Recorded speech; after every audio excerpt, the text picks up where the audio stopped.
What is up, guys and gals? Welcome to today's video.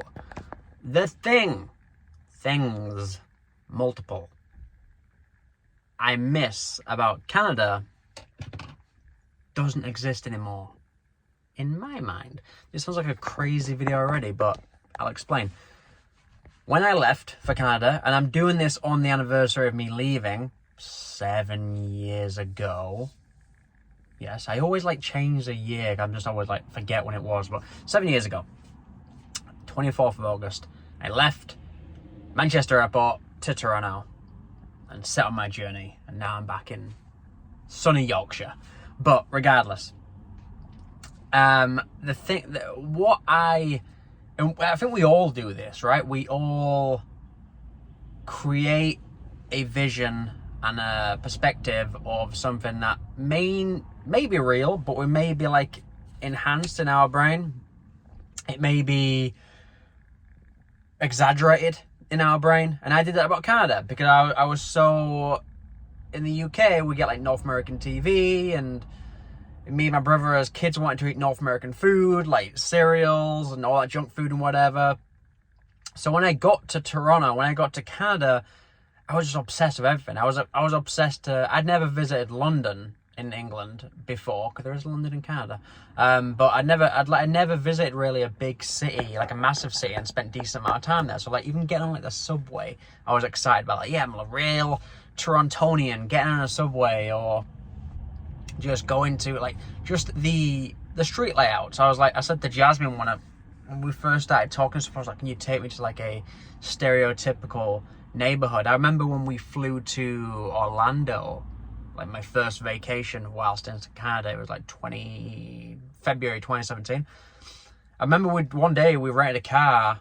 We rented a car the whole time, but during that holiday, I drove to just a suburban neighborhood, because that was so alien, and that's what we saw on TV as kids, the American suburban neighborhood. And that's what kind of where Jasmine's parents live now in Ottawa. It kind of looks like that too, very Truman Show-esque.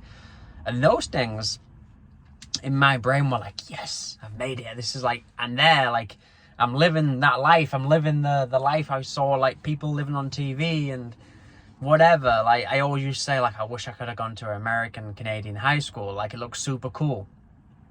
But now I'm grown up. I'm 33. I don't care about junk food half as much anymore. The things that matter to me are my wife, my baby that she's pregnant with, and my dogs, and family, of course. They're the main things that matter to me. And it's not that I just don't build Canada up in a way anymore that is glorified in my brain. And we do it all the time. I call it I was thinking about this the other day, I call it the vacation conundrum, whatever. You go away, you imagine vacation to be amazing, it's gonna be great, 10 days vacation, a week vacation away, whatever. 2 days in, you're kind of oh yeah, well, I want to go home now. I miss home comforts. We always kind of paint this picture. I had the conversation with one of my friends who lives in San Francisco, and I talked about coming back to the UK and visiting family, and you always create this idea of what it's going to be, and